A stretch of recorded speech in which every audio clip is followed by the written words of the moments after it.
Aproveitando, você acha que se tivéssemos sido colonizados por uma Inglaterra Isso é ou muito. uma Holanda, seríamos outra nação hoje? Eu tenho absoluta certeza. De novo, é sempre o EC, né? É. Seria a mesma coisa. A mesma coisa. Mesma coisa. Ah, mesma coisa. achismo quebrado. Esse é outro. E se a gente fosse holandês, nós seríamos ricos. Estaria falando em inglês. Se tivesse colonizado Olha, pela é Inglaterra. verdade, a gente ia economizar uma grana, talvez, nas aulinhas de inglês, né? Eu ia ficar desempregado. Não pode falar isso, não. Então não. Não. Olha, eu sou Que bom, viva Portugal! Amo você. Beijo, Apesar que Dom eu João ganho VI. dinheiro com português também. Porque o português hoje tá Deus me livre. Então, que bom, né? Ai, Mas peraí. não seria a mesma coisa, não tem jeito. O Nassau, ele, pessoa física, Sim, ele merece o mérito. mérito.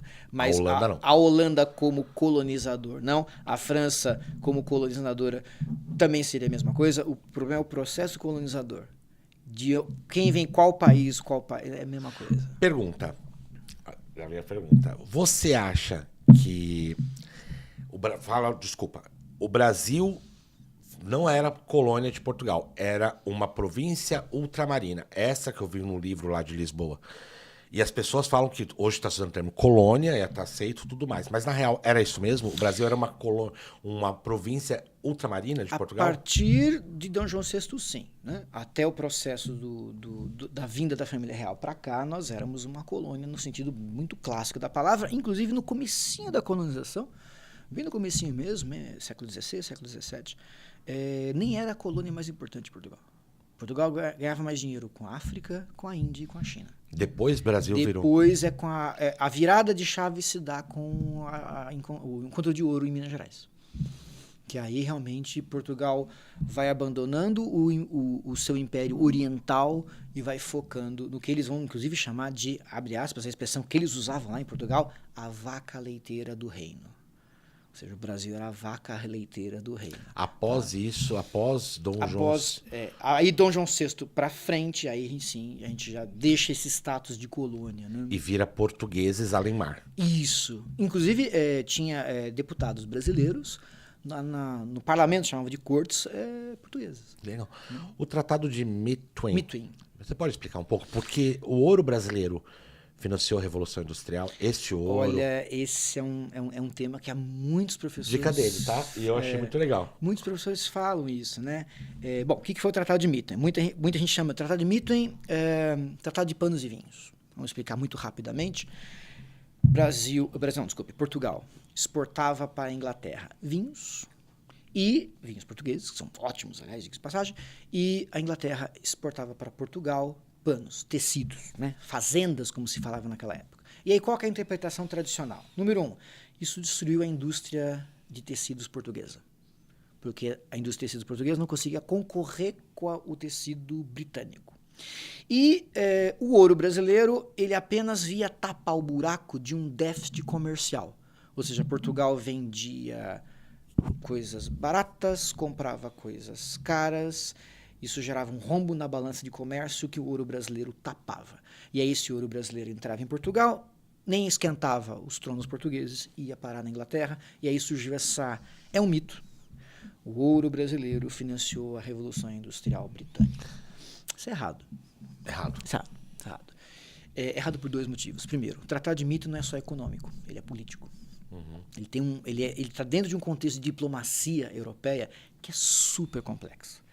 Alianças entre Espanha, França, Inglaterra, Holanda e Portugal, mais uma vez, um país pequeno, num contexto de guerra europeia, a guerra de sucessão da Espanha, que foi terrível, franceses queriam colocar o seu herdeiro lá, a Espanha queria o seu, e aí Portugal se alia à Inglaterra, porque tinha medo que a Espanha e a França tomassem Portugal.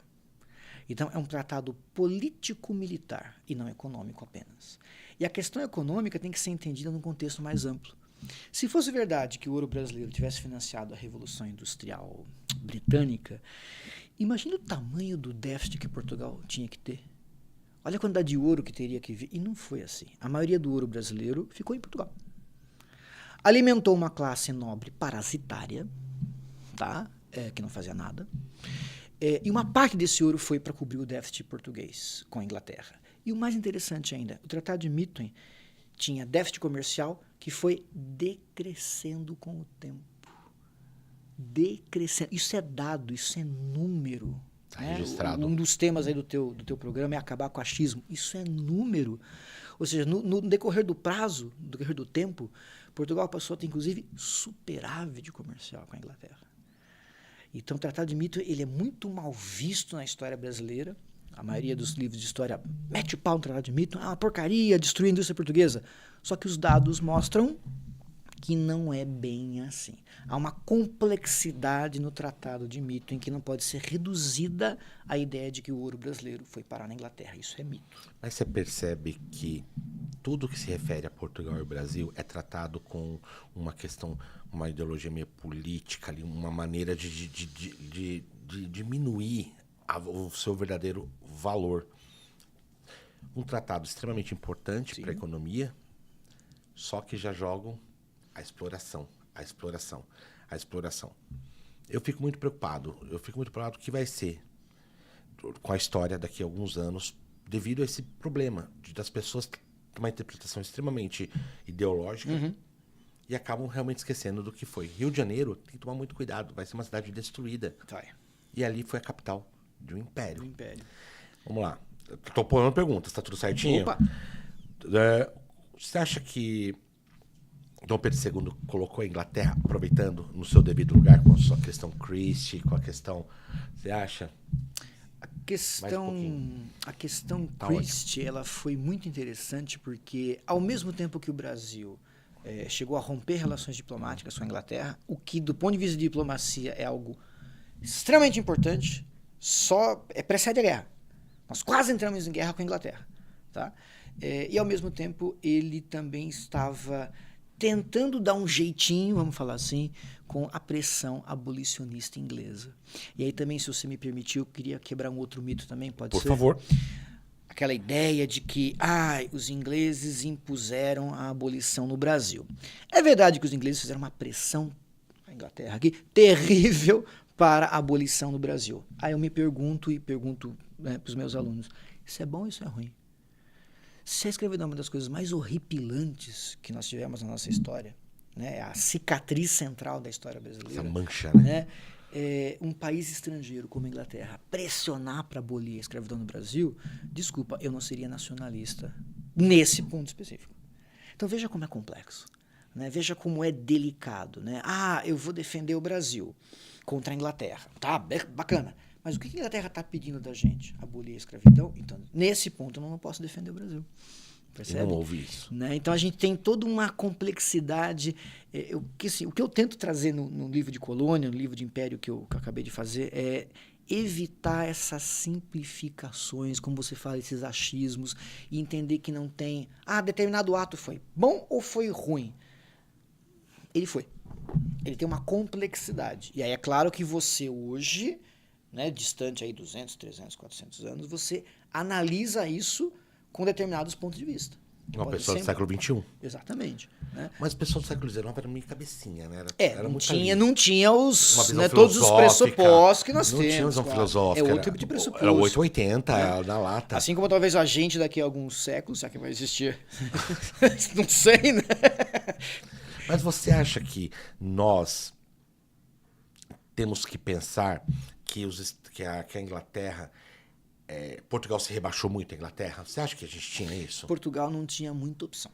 Realmente a Inglaterra era uma potência. Era uma protetora dele, né? Portugal fez uma escolha de se aliar à Inglaterra, porque a partir do momento que Portugal, percebe que não tem mais condição de manter o seu império... Ele pede ajuda. Ele pede ajuda. Só que não para a França. Né? Então, assim, ou era a França ou era a Inglaterra. Optaram pela Inglaterra. A Espanha optou... A França opta pela Inglaterra, pela França. A Espanha, tá. O que você acha de Dom Pedro II? E no processo da abolição, era muito comum ter escravos. Sim. Não era uma coisa que... Hoje eu falo, meu Deus, que absurdo. Naquela época era comum. Naturalizado, exatamente. Uma coisa... Inclusive escravos alforriados, quando conseguiam, compravam outros escravos. Sim. Próprios escravizados. Esse é um corte de um fantástico episódio do Sabe o Quê? Se você chegou até aqui, mostra que você quer mais. Assista o episódio inteiro. Até mais.